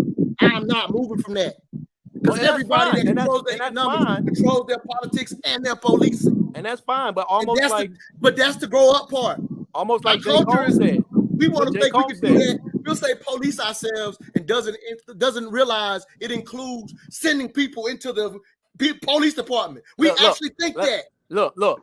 When the water bottles, selling the water, right? Remember that? Right? So the water boy. What were those young boys doing? Those young boys were trying to economically create a solution that was viable and legal, right? And what happened? So what happened was, I'll tell you exactly what happened. The police was messing with them. So the police was messing with them. I want you to hear this. You're talking to someone who was fortunate enough to work. Let me highlight this. Empower, which is helping empower you. They was able to get out in front of the police, so they went down that path. The mayor of the city said, "We got to do something about this nuisance." And so, hey, and I was out there with them. Again, but more power to them because they run the organization, was able to get out in front of it and stop the police from doing it. So you're talking about someone who's actually talking about doing what the hell I'm talking about. And that because had we not do it, they would have just random little kids off the corner. And that's what would have happened. And Just 3 weeks ago, I got a video of some kids that we didn't even affect. Right. They out there with a Bumblebee shirt. They got marketing and everything. That could not exist if it wasn't for Hay and Power. So you was about to go, the police was fucking with them. But if it wasn't for the relationship that Mark and Casey Vennon had in the community, them kids would have got ran off the corner. But their relationship allowed it to happen. But that relationship that you're talking about is a relationship above the police. That the people who are able to tell the police to stop what they're doing. It's not necessarily having the relationship and with the task force and the actual police that's patrolling the neighborhood. It's more so of being in a position of power, because if you're in a position of power where you can go past the police in order to get them to stop what they're doing. The people you're saying I got a relationship with, but that's also be those police. Like let's stop running. But I think you can do that, right? If you focus on the children and teach the children the skills that they don't need to be pulled away to the gang culture from, because that's where it starts at. They're being orientated. I don't know how what I'm saying is not including any of that. So why are we running from every culture polices themselves? That means be the police. Well, we can do that because we're not. But look, the problem is still economics, bro. Look. Well, how much time? Let me ask you. How much bandwidth? I'm not including that. William, where are you hearing? Where are you hearing me not include that? Why are you hearing me not include that? It's not that. But I'm saying the solution is we have to have help economically. We have to have assistance. We have to have funding. What it would also include? It also include getting people to be in the police force that look like us, that can talk to our culture. Montoya doesn't have the bandwidth, the time, nor the money to police his community. That's why he does not have it in the force. Right. So he does not have it. We in the culture talking about F that. Huh? We talking about F that. We talking about F what? So we say F the police, but all at the same time, it's like you're saying that we need to police ourselves, but then you're also saying that we need to build relationships with the police. So it's like, what is it? Do we need to be policing ourselves? Do we need to bring more police in where we're already having police? I'm saying go get into the police force and police ourselves. But don't black police be fucked up too? They shoot niggas too. I don't think. I think it's so broken. But what I'm not saying is what most people try to push. There is no culture that's running around policing themselves to the extent that they're running to danger like the police. However, we're so anti-culture that we are allowing it to be police that are not part of our community. Community policing requires that they live in the community. There's effective cases of that, but we run from it so much that we don't even sign up to do it. Let me ask you this. You gave an example of, I think it was a Jewish culture that you said actually. Well, that was Brother Unc that said that. Okay, so has anybody seen a culture, right, that has been successful at integrating with the police, right, to community watch works perfect in a lot of places. Is that police though? Is that police or is that community watchers are what they are. It's basically a simple example of community watch is something that our culture won't do. But community watch is hell, Trayvon Martin got killed over somebody doing community watch. So you're gonna run to what George Zimmerman was doing. You run into these unique examples. However, what happens is there are situations in which danger happens, and we would love to see the police. I just wish they would be from our community, because my bad run-ins with the police has been people that are not from our community. You know, it used to be like that. So that's what I'm talking about now. And I think that's what. But it's actually unrealistic, because you're asking for community. You asking for community watch. That's AKA Karens. You're asking for relationships with the police. In our community. Why don't we want to be carers in our community to keep it from getting harmed? I kind of understand what. I get what you're saying, Montoya. But what you're saying, I'm gonna tell you what it is. Most people, like, you got these big cities or whatever. You got these big inner cities or whatever. When I was coming up as a little girl in a little country town, we knew all the police because the town was small. It's going to be impossible, like being in a Dallas area and you like being in Dallas, right? In Dallas inner city. You're not 9 times out of 10, the police is not going to be someone who grew up. You know what I'm saying? It's like they're not going to be people that you're familiar with. Have the white supremacists successfully infiltrated some of these departments? Yes or no? Definitely. Okay, so why can't we encourage the same thing? That's all I'm saying. What the hell wrong with that? What the hell wrong with us? Let's infiltrate. It is. I'm not naive and think we're going to be the entire world. But what I do know is in them small towns, it could be like it used to be. You know why it ain't? Because we don't encourage none of our kids to do it no more. Yeah, but I get what you're saying, Montoya. But the thing is, to be the police. It used to be a cool thing. Now they cool to the point where even in them small towns, we occupied. I know that. You know where we're from. But Montoya, you still have to know. You still have to understand this too. Once the person that come up with you or whatever the case may be, they join the police force. They have certain codes they gotta stick by. They have rules, just like the gang got a rule. It's certain things that they do. Hey, when we go out here and patrol, our goal is to make sure we get back home to our family because it's dangerous out here. So if you a threat to me, regardless if you look like me or not, I'm gonna blow your ass off. So you know what I'm saying? So you have to understand that. Not doing it. You're making an argument for not infiltrating. I'm making I'm not making an argument of the bad guy needs to be off the street. The bad guy does need to be off the street. But what you're saying is it's more idealistic than realistic, honestly. For you to think that we used to have it. Why we don't have it now? We was in small country towns. We weren't in large inner cities with that. A lot of times, and then it was more. The cities were more and more segregated. You got all of these. It's unrealistic to think that you're going to live in that space again, like we did back in the country, where you have these relationships. Because what happens is you only turn at that point. What you're talking about, you actually are really turning the police into like a grassroots activist with a gun. That's really what it is, and they're not going to do that. So how did we used to have it?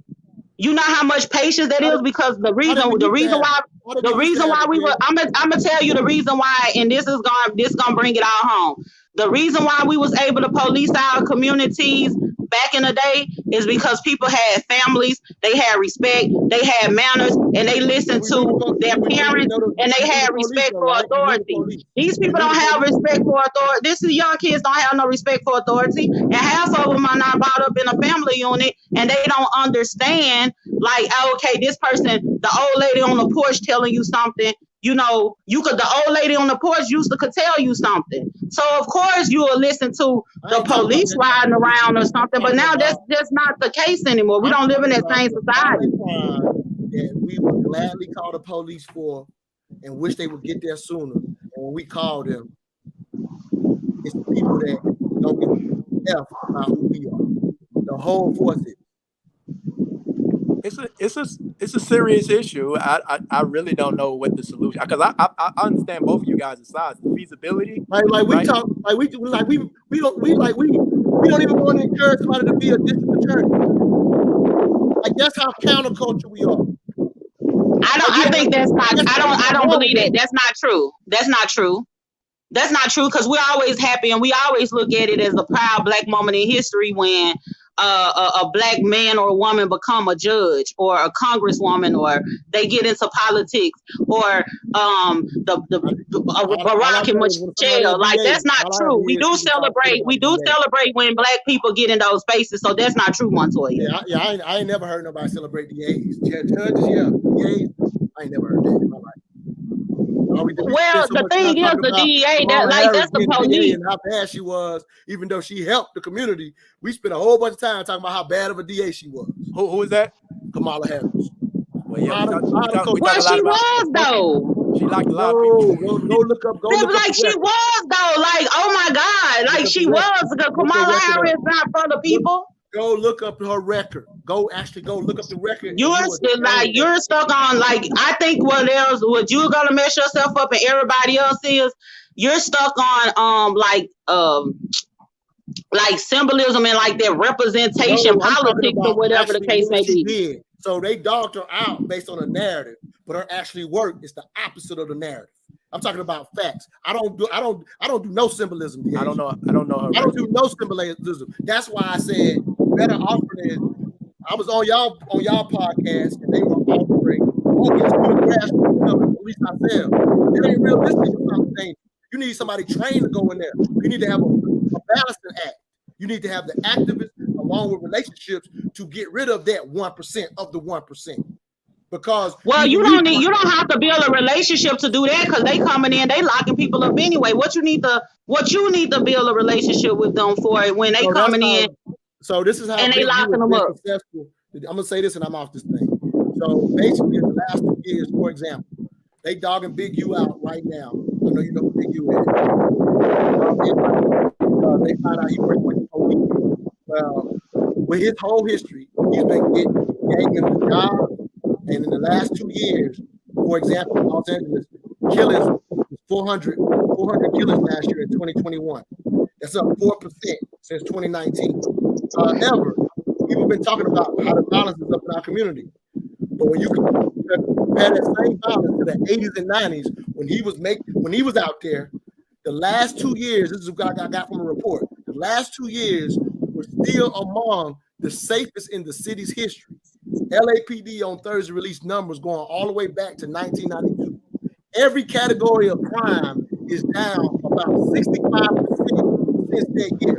Big U will tell you it's this relationship that he has built in his community. And he says, hey, if you remember me for what I used to be in the street, he said this, remember me for helping change this number too.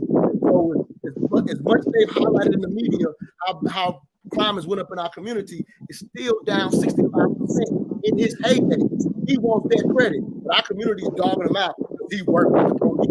He's telling you his work with the police has helped move that number down to 65%. We got real life examples, and we dogging it out. Well, I think you just got to be consistent. I think what you have to do is do what Big U is doing, and you just have to do both. You just have to keep going. Like Big U has to keep going, and people like Big U and people who want to do what Big U does, because you can't change a conditioning overnight. So yes, you're gonna come up. We're gonna have people who go, that's fucked up, Big U. You know what I'm saying? But it's conditioning, just like we've been conditioned to be who we are for 400 years. So the dialogue is to grow up and start realizing the truth. The answer is always in the middle. We go to extremes. But it's just the work. It's not us. We're conditioned. It's not us. Big U has to keep doing what he's doing. And Montoya has to keep doing what he's doing. Right. And the dialogue is to raise the culture past. We just go and do it ourselves. We just go do it. Yeah. Just keep doing it. And I'm saying, obviously it's working. The stats say it's working. But if you don't know that, you say don't have a relationship. While people still being harmed. Because here it is. When the police has been pushed out, I watch the numbers go up, because you know I watch. Anytime if there's a situation and they pull back, more violence, more murder happens. So we leave it to the streets. We need more communication channels like Montoya has created, because what that does is that is opposite of that's reality. So we have to get that information, like those statistics. And that's what I was trying to do today. Those statistics because then once we reinforce his behavior with the statistics that says it's working, right? Then you're going to get more buy-in from the people. But outside of that, even people who don't do anything wrong, they're going to be like, well, that shit don't work. Well, who is Big U, right? And so that's what I was trying to do. Yeah, the information has to be fed. That's what I was saying when it was their show, so I couldn't. So I wanted to do a show and bring the numbers out, because I wasn't going to try to take over their show with some numbers just to be right on their show. So I wanted to highlight we got real life examples of it actually working, and but the culture's denouncing it. So I wanted the dialogue. Go ahead, Deja.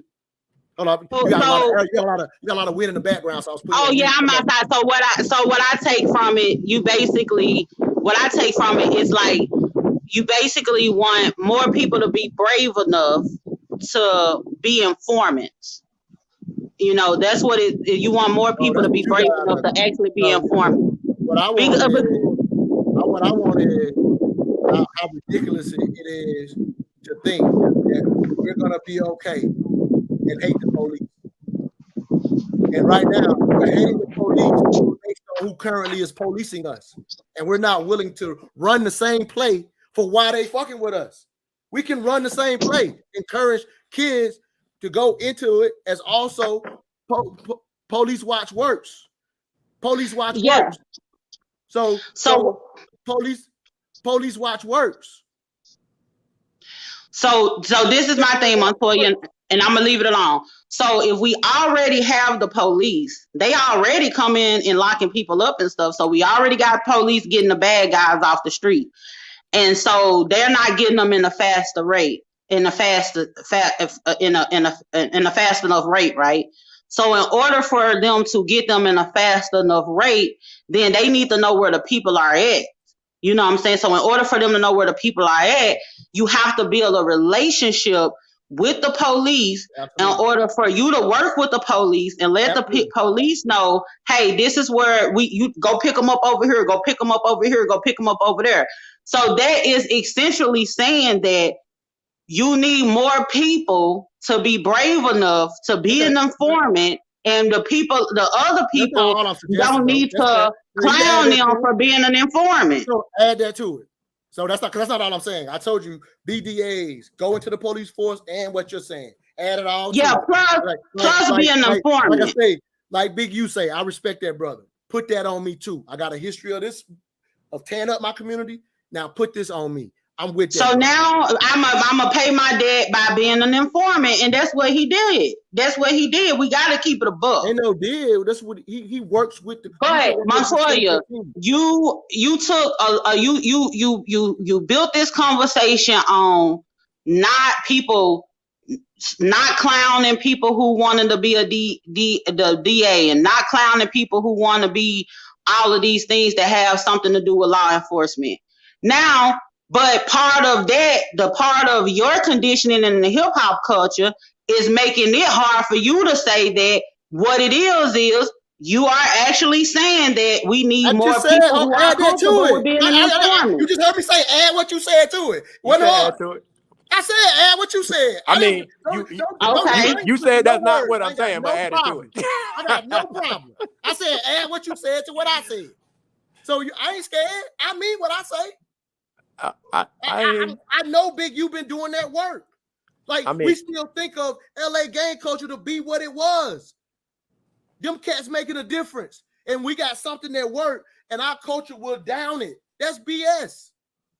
I don't see how you can fit the two together. I don't see how you can promote being an informant, and at the same time, there's this narrative that is always showing that cops are violating Black people's rights substantially, because that's the conflict, and you're never going to be able to just satisfy that conflict in Black people, because it's like if I'm watching the video showing white cops violating, right, but at the same time I'm supposed to support my brother over here with the cops that I watch violate, and I just don't see how you get past that.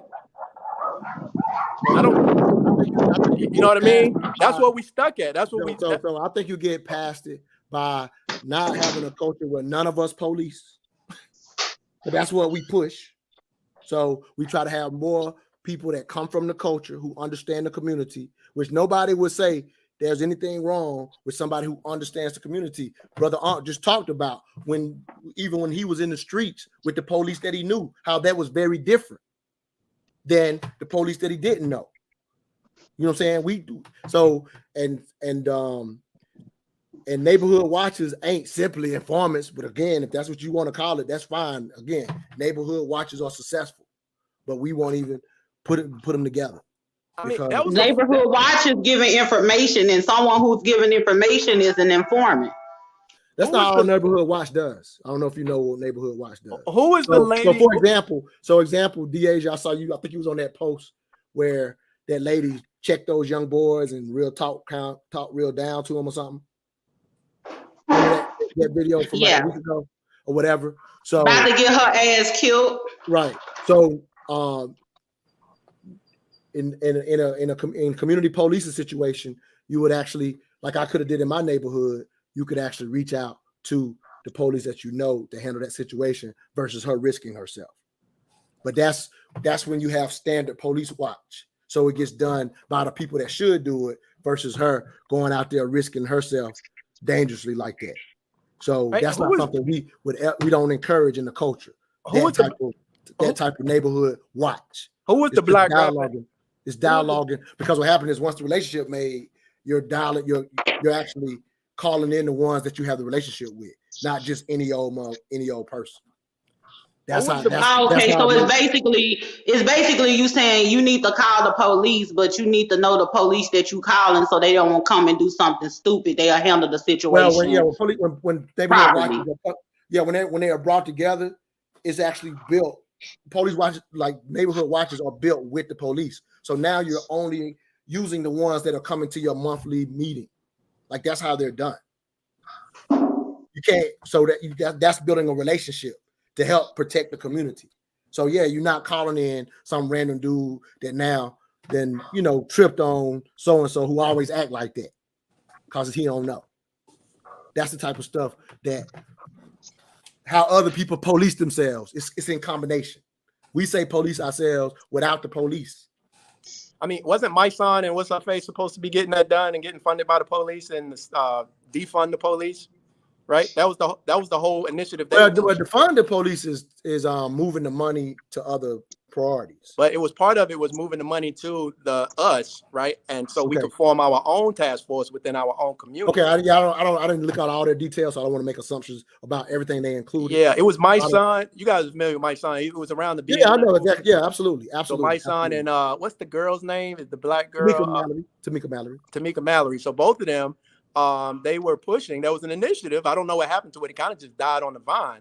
But I remember they were very vocal in the initiative to defund the police and have that money move to our community where we build our own task force. And again, it goes back to economics. I'm a fan of that because I think that's the only way it works. We have to have support from we have to have legislative funding, right? It has to be supported from the top. We can't do it ourselves. We can't. I think the fairy tale. Let me I say think this. The fairy tale is the task. Obviously, what happened in Buffalo, it shows that we can't protect ourselves. That's impossible for us to protect ourselves because economically we don't have the funding, nor the training, or the resources to do so. So I don't think that's a fair assessment, bro. I'm gonna say here. I'm gonna tell you why I don't think it's fair. That's what they were asking for. It's funding. So here it is. Just like the defund the police. Hold on, the police get funded by our tax dollars. I don't think that Buffalo thing is something different though. This is somebody that had a full agenda that was armed and just came in. My point with the Buffalo thing is we should be able to we should be able to protect ourselves. We should not. That shouldn't be that easy. Well, that's just more so in a case like that. It's just like, a lot of people be having a problem. The gun laws or something like that. Like I live in Texas, we could walk around with our guns or whatever, right? But a lot of people be like, take away the guns. No, don't take away the guns, because the thing is, if you take away the guns, you have these strict laws, you have these strict gun laws, you harming the people who are that are not criminal. Because the criminal don't give a fuck about the law. They don't care about your gun law. We need gun reform. We need task force, right? That actually go into all of that stuff. I want to know what these task force look like. I think that's the fairy tale. I think that's the fairy tale. Yeah, what task force? What does this task force look like? We could have task force that find these guys before they actually take action to do stuff like that. We have the technology and the stuff to do that. Problem is, there's no money funded to prevent that kind of stuff from happening. You think? So you feel like the task force could? You feel like the task force could have predicted, could have stopped dude before he got there, and he had no prior. Absolutely. He's an internet baby. Absolutely. He could have been investigated. What would have made them get on his trail though? Because you have to have been doing something to make them even start to get on your trail. They actually have been viewing them, just to give you some facts on the here's where I think I'm gonna go ahead and get off this thing, brother. I'm just gonna, because this is a different conversation. I mean, a lot of this is. I'll just simply say that at the end of the day, in an open society, mass murder unfortunately happens. Obviously, this wouldn't matter to our community, and so these mass shooters, there have been mass shooters that have been stopped. But you're gonna, but when you have a mass shooter, I don't think it proves that a task force is a lack of funding, because these things happen all over the place. And this was just my point is, we need help in protecting ourselves. We can't do it ourselves. Because to be honest, when you think about like these mass shootings or whatever the case may be, it's not people from our community that's doing that. So it ain't got none of that. Don't even fall on our community at that point. These white people need to figure their own shit out. You know what I'm saying? So I think that's veering far off the subject, because of the fact of we're taking responsibility for what they're doing because they did it in our community. No, they need to be white people. These white people need to, we make it seem like we have such a problem in our community where, we might sell a little drugs and shoot each other here and there. But you got this crazy ass Jimmy. Listen, if there is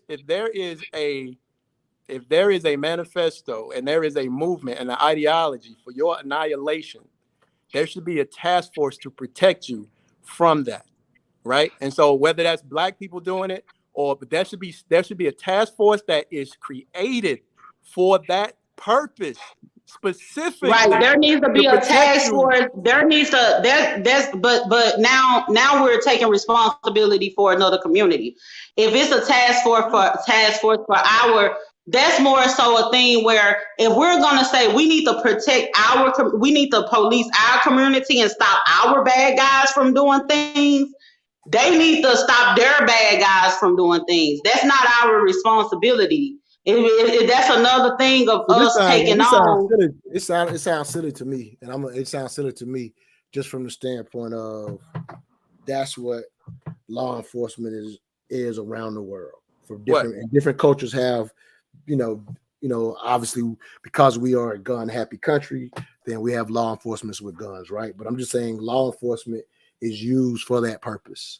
And what purpose? For protecting the community. Right, but what the purpose that you're saying, because that's not specific to that right there is different than what we're talking about just in what we need to do in our community. That's more so like that's more so universal. That's not what we need to do in our community. So that's a stretch for us to be like having to deal with, cleaning up our own community, and then also take on the task of trying to do the check and balance and worrying about what the people outside of our community are plotting to do. Yeah, I'm not talking about the that. FBI and CIA and the task force that's already in place need to be doing. Right, and I'm saying we already got all that stuff, and I'm just saying we don't participate. We don't participate. I don't even understand what the disagreement is. That's how complicated it is. I think that's how complicated. I will be up here all night. We'll be up here all night trying to. It's complicated though. Yeah. It's complicated. It's complicated. I mean, it is what it is. It's complicated because we're fighting against something that's designed for us not to understand. You know what I mean? The design is just too many. It's too many layers, bro. We go from hip hop. We go from it's so many layers. You can't even have a conversation that's based on. But the Buffalo shooting wasn't one of those layers, though.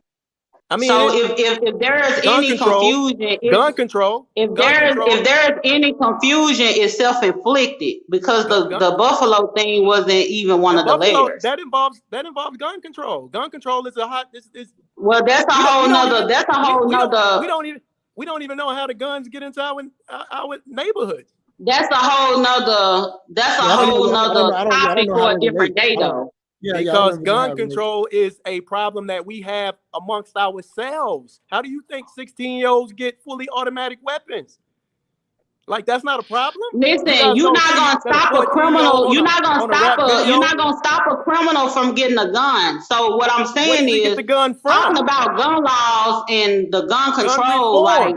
It's gun reform. Where does he get the fully automatic gun? Where does a 14-year-old get a fully automatic gun from? But that's a whole. What I'm saying is that's a whole totally different type of conversation, though. I mean, it's all. That's what I say. It's layers. That's part of the layers, though. But there wasn't a layer. There wasn't a layer of this conversation. You get what I'm saying? How it relates at all? Yeah, I'm confused. You don't see how guns relate. Guns are what does the murder. What murder? What are we murdering with? What are we the doing? Only crimes that are committed is not murder. I mean, it don't make sense that you don't understand if it's part of what it's part of the problem. No, it's like it's not that it's not a part of we don't understand. We don't understand. It's more so of you adding an extension of a conversation that is not actually relevant to what I'm saying is what the premises of the conversation is. So that's why we're struggling, because we don't see how it's relevant. That's what's throwing me off. Problem is is what I'm saying. But what I didn't agree with was you saying it shows that it's an example of us not being able to protect ourselves. And I'm like, many mass shooters we have around the country, that ain't no. Bro, we can't protect ourselves. The old lady on the porch getting shot. How we protecting ourselves? The old lady on the porch is not getting shot. The old lady on the porch is not getting shot by somebody that drove 200 miles away with 180-page manifesto. I'm talking about babies. I'm talking about babies getting shot in our neighborhood by us. No, but William, what you're doing is you're throwing a whole bunch of different. So you started talking about Buffalo. Now you back to talking about the old lady on the porch. You throwing a whole bunch of different things out there. Okay. I said it's not an example of that, and you respond to me and saying, how can she protect herself? You ain't even listening to what I said. What are you saying? You just jumped to something I didn't say. I'm confused. Okay, yeah, you're confused because I'm confused by the whole. Because you're jumping to something, but you're being because right now. You're not even willing to listen to what I said. No, I'm listening. I've been listening for an hour and 47 minutes, bro. Okay, no, I'm talking about just in this moment when you say it's an example and I say it's not an example of that, then you start telling me what I'm saying. You start saying, I'm definitely not telling you what you're saying. I'm telling you that I don't understand. Your response to me was, how can we protect ourselves? And what I'm simply saying is mass shootings happening all over the country. So what I mean by that is it's not an example of the Black community not being able to protect itself, when the reality is we have trouble protecting anywhere around the country with this. So I'm not going to accept it as some type of issue. And we're not going to take the responsibility. Right. We're not going to accept responsibility for mass shootings. And what you're saying, that's what you're trying to make us do. Okay, example wrong. Do you guys feel as though we're able to protect ourselves? No, that's not what we just said. I know. That ain't what we said. That's the question. Yeah. No. I just said nobody can. So why would we accept extra responsibility on it? No, forget that, bro. Why are you getting hung up on that? Yeah, if that didn't make sense, no one getting hung up on that. Nowhere in the country is doing good with that. Okay, so that's the topic. So how do we protect ourselves? And that's what we're talking about, right? That's what you're saying. No, that wasn't the topic. The topic was about Young Thug and his indictment. And how, and what happened on the Hip Hop School Past and Present podcast. I thought we were talking about working with the police and teaming up with the police or something like that, or being informed. What they got to do with mass shootings, though? We have we was talking about that within our community. Example. That was one example. Why y'all hung up on that? Well, you said how do we protect ourselves? And then you said that is the topic. Like, that's not the topic at all. But you can't bring up the example and then expect for the example that you bring up not to be circumvented with what the actual topic is. That's one example in 1 hour and 45 minutes. I did one example and y'all hung up on the one example that doesn't really. I mean, but you were confused at the beginning of the show, though. You were confused. You were confused for But I mean, but you've been confused, and I think that at some point you have a level of being committed to just misunderstanding and throwing blanket statements out there because you was confused at the beginning of the show because there's so about many gang layers. culture. It's so many. You know what? Because I'm not like this at all, right? Because I'm very specific in what the topic is when I talk about topics. This one has so many layers to it, right? And there's so much to debate on what's the problem in terms of our own community and protecting ourselves. There's a lot that goes into that, and gun control is definitely one, right? Hip hop is one. Feeding the beast the is way, one. Like, there's so many levels. Economically, it's one. Economics is one. yeah, There's so many levels, right? There is but no when one you solution. peeling back up, when you peeling back a layer, you won't get anything done if when you peel back one layer, you don't focus on that layer. If you start like bringing up everything else, you will never get anything done. We were on 8 layers. Y'all talked about being an informant. You talked about, the hip hop. Well, being an informant was very relevant because of the topic, but the mass shooting wasn't. What about Young Dro? What's his name? Young Thug. It's all good though, brother. We're gonna go ahead. What are we talking about? So we were talking about the dialogue of what our culture, I think, in our immaturity pushes, and how I think it effectively hurts our community to push some of those things. And I think pushing some of those things gets us away from some of the things that could help our culture. So I'm just saying the mass shooting doesn't relate to that for me at all. I'm just throwing it out. And then but what happened was we didn't get hung up on it. You just said it was an example, and I just pushed back and said, an example of us not being able to protect ourselves. Right. So I'm just saying. So I wasn't getting hung up on. That's all I was saying. I know it. I'm just saying. So when I just simply say to you, I disagree with that as an example, that wasn't us getting hung up. I just told you I didn't think it was an example. And when I first said it was an example, you thought I was trying to say we can protect ourselves, and I was like, I never said that. I was just pointing out that it was an example. But that's the only reason why I used the example was the example that we have problems protecting ourselves and we need help. I got you. And I just said that wasn't. Right? I just simply said it was an example. That's all. And I just wanted to tell you why I didn't think it was. Yeah. And that was the end of it. So this how we protect ourselves and make you feel better about it. It was a lot of old women with strapped. So the answer to that, a lot of old women was shot.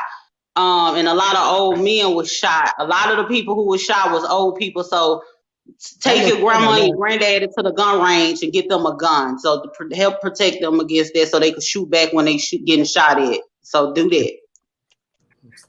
See, I'll let that example get into this daggone topic. I didn't even want that example. It's all good.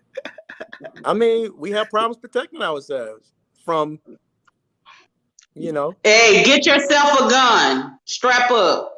That's what you do. I got a few of them for y'all. I ain't got no problem doing that. Yeah, that's a whole nother topic. Yeah, we from the country, so we grew up with that. So I get that. But that's a whole nother topic. But what I am going to do is end it with a piece from my upcoming book, Re-Education of the Negro. Thank y'all for coming on and dialoguing with me. Like I said, I don't think I did a good job of basically trying to keep it on topic, and then I'll take the blame if it went a lot of places or if I let it go a lot of places. But like I said, I think there's some things that we accept in this culture that I'm talking about specifically in the hip hop culture that are no longer serving us, and growing up would include the older people not being a fan of wanting criminals to get out. And again, that's not what the community really does, but I think it's something that the young people are naturally going to look for that because those things are not real for them. And I understand that. I thought the same way when I was young. And I'm just saying, once we're older, we need to advocate that if they're going to be in entertainment, they absolutely separate it and get and at least be the adults that are saying, hey, that keeping it real is BS. Because that is something that most of our artists understood, and we just need to make sure that the younger generation, because as Deasia said, she said the younger generation is starting not to separate that. And I just think it would be smart if we keep advocating to them that it should be completely separate. And Young Thug is a perfect example of why it should be. So I think that's a decent way to close what we've been talking about outside of me reading this piece from my show. So I thank y'all so much for coming on with me. And I will try this again next week. We'll try it again.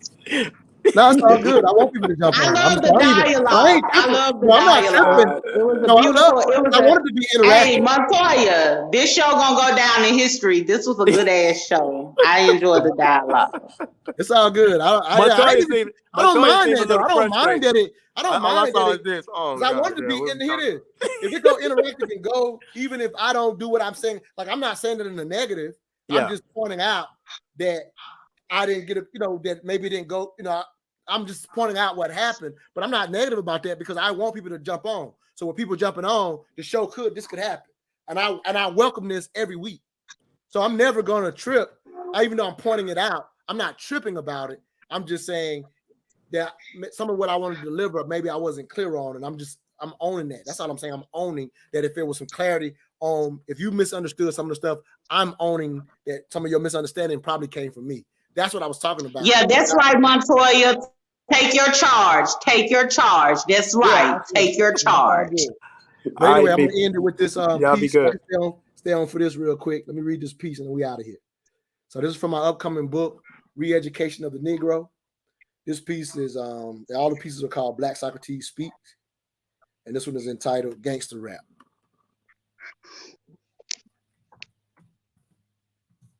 All right, here we go.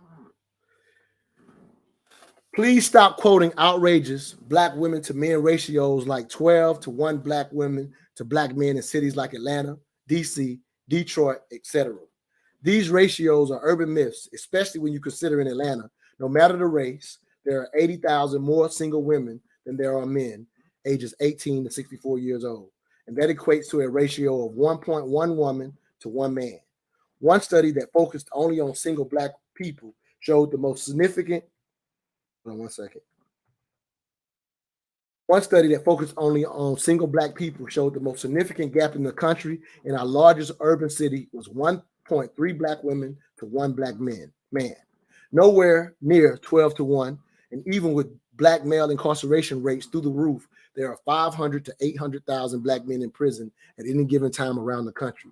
Therefore, it would take at least half of these black men to be in prison, all from one city, to even create a ratio of 3 black women to 1 black man in any major metropolitan area. This is simple mathematics, and I dare everyone to find any other stat to prove me wrong. I just want you to have the facts, but unfortunately, this does not. I just want you to have the facts, but unfortunately, this does not negate the fact that we have a marriage problem in the black community. What is also real is, despite my tearing down these urban myths on women to men ratios, according to the Black Demographics website, only 25% of black women and only 32% of black men are married. However, when it comes to marriage, we can't negate the effect of prison, since one study years ago suggested that 1 in 3 black men would enter the prison system in their lifetime. So although the actual ratios of black women to black men are close to even in most cities, if it is true that 1/3 of black men have been to prison at least once in their lifetime, that can be discouraging for black women. While I discourage queens from dismissing former prisoners in the same manner society does, I understand their concerns. Ultimately, the biggest issue created by the school to prison pipeline is the cultural capital loss from black men being siphoned in and out of our communities via prison. Also, keep in mind, the revolving door to prison actually began when President Nixon started the so-called drug war in the late 1960s. Since that time, the prison system silently became the most significant factor in decaying the black family. #end mass incarceration. We mistakenly thought it was and still believe it to be welfare. However, if that were true, many white families would have experienced the same decay within their families, especially since more whites receive public assistance than any other group. Now that that is out the way, back to the prison industrial complex. Please understand that no culture or race in the world could prosper throughout history with 1/3 of its men being railroaded in it and out of its community via the prison complex. While I implore our black men and boys to stop consuming and selling drugs, I also know black people don't use or sell more drugs than any other race. In fact, studies show African Americans between the ages of 15 to 24 consume drugs at a slightly higher rate than whites. However, blacks make up 40% of those federally incarcerated on drug offenses. In 2016, that left us with a cadre of boys who never learned to be men because there weren't enough men around consistently teaching manhood. Yes, black men, we must mentor, But unfortunately, the private prison system operating under guaranteed occupancy rates also guarantees enough black men won't be in the home to teach work ethic and responsibility. Hashtag healthy marriage before children. After the drug war reached its heights under Clinton, it was only a matter of time before that 1 in 3 would have introduced the prison culture into the values of the black community upon returning home. Therefore, instead of being in school, too many young black boys had their youth stripped away in prison, became street stars instead of high school sports stars. In the late 1980s, some were returning home to this new musical phenomenon called hip hop, invented on the streets of New York. Once the so-called drug war and crack era took their stronghold, it inevitably returned black men and boys to the streets, and gangster rap was their story. Just my 3 cents. All I ask is that you think. Any thoughts before I go on that piece? That was a dope piece, and I'm so glad that you said that, because I actually made a post a couple of days ago, and I was talking about how these black men, in order for them to get off on their mistreatment or to push these polyamorous or polygamous relationships, they'll proclaim that there is some type of shortage. And I'm so glad that you talked about that, because it breaks down the numbers, and it let us know that what we think is actually false. And a lot of people will be talking about these numbers, the ratios between men and women, and they haven't actually looked up the data. They just regurgitating information. Urban myths. Yeah, they're urban myths. So the numbers are not the case. Yeah.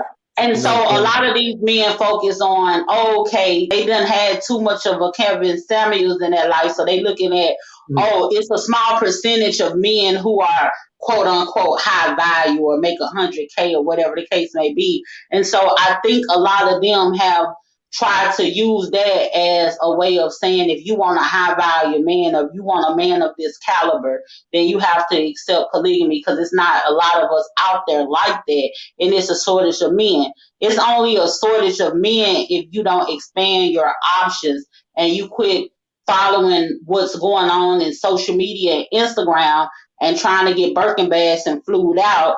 If you focus on those guys that have trades and things like that, then your options will expand. There's plenty of men. Absolutely. Yeah, exactly. And there's plenty of good black men out here. Absolutely. Yeah, at the end of the day. So it's definitely, I love that piece, because I almost want you to copy and paste it. I almost want you to make that a status. Like, you damn near need to make that a post. Yeah. Or buy the book. Buy the book. Yeah, buy the book. That's right. It's coming. All right, Queen. I'm out of here. Appreciate you. All right. You're welcome. Have a good one.